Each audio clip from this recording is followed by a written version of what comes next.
everyone, so today we're going to be making watercolor paint. So step one is how to make the binder. The binder is the glue for your watercolor, and this is the recipe I used here. So I measured up the gum arabic and basically I just halved the recipe that you just previously saw. The only thing I added was the clove essential oils, and that's just to keep it from molding.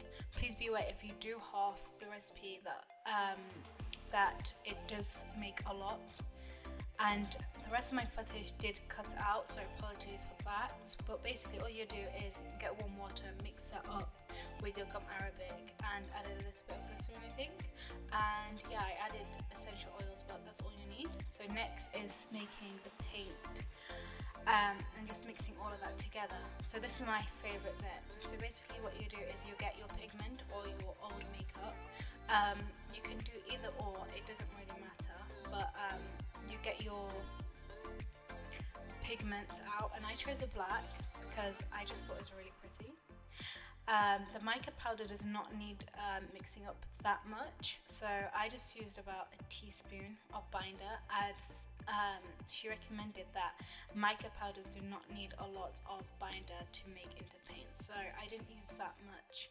But yeah, because the mica powder is so thinned out, it's unnecessary for you to mix it or combine it as vigorously as you would as a makeup palette, because makeup is compact and is meant to be larger pigment molecules to make it more apparent on the eye, on your face. But with mica powder, it's meant to be very thinned out and blended, because it's normally made for crafts. So yeah, so this filled up about a full pan of the paint, and I really enjoyed this color, and it activates so beautifully.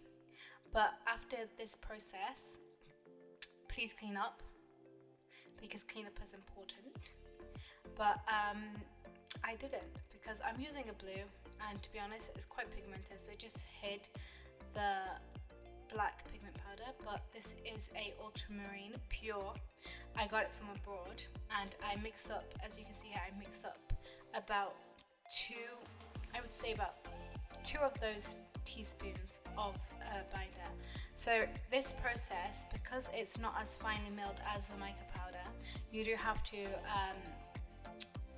granulate it, mix it up basically into a very thin and well combined product. So I'm just using the back of a cup. Any round cup or round object would be advised. Just make sure the base of the object is in a round circular shape. This can be a bit messy, so please do wear gloves, but yeah.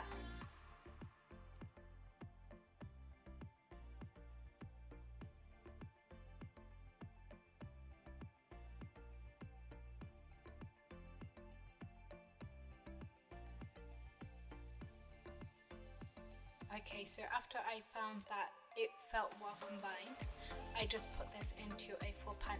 Just please note that when you do fill these pans up, there is a lot of shrinkage that comes with it when it dries. So if possible, just make a little batch and then refill that pan. But yeah. So these are all the paints I made. That's the black and the two blues, and they take about a day to dry, depending on where you live. And here I'm just filling up the bottle. Again, I'm just showing you how I would store the binder, which is the glue for the watercolor. So any minute now you'll see me making a funnel, or I'm cleaning up. Turns out I'm cleaning.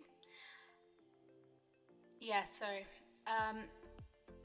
quick tip, always clean your base or your table, your glass mat or your plate as soon as you're done, because when the pigment dries, it's really hard to clean up afterwards, and it's just way more difficult. So here we are with the funnel. I'm just making it out of paper.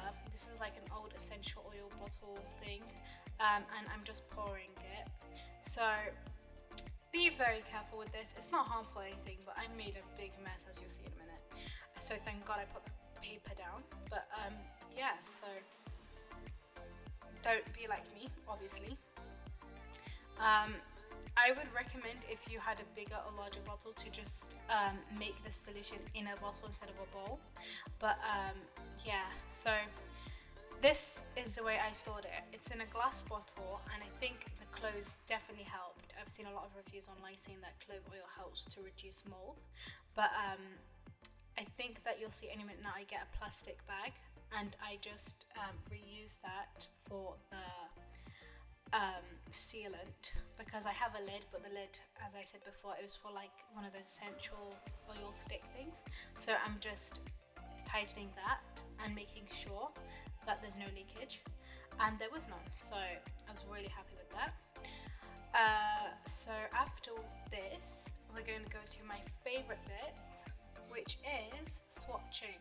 So just note that this does take a while, so I did swatch these whilst they were still wet. But when I tried them whilst they were dry, they basically were the same consistencies and vibrancy. And this is your end result.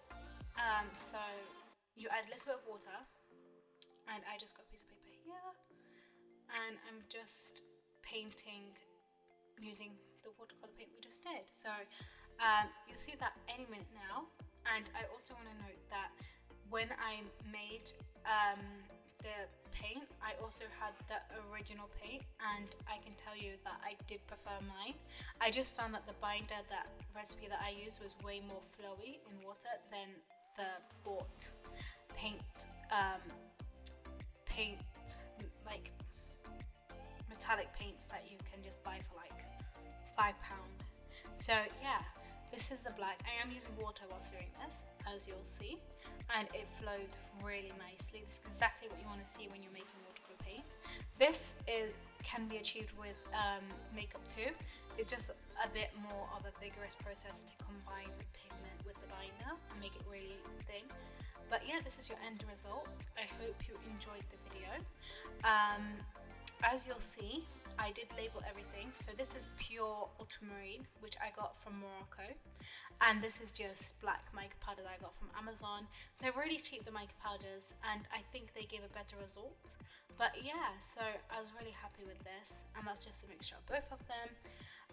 Definitely recommend doing this with any old makeup that you have laying around. But yeah, please check out my previous video on how to make paper and the new upcoming video.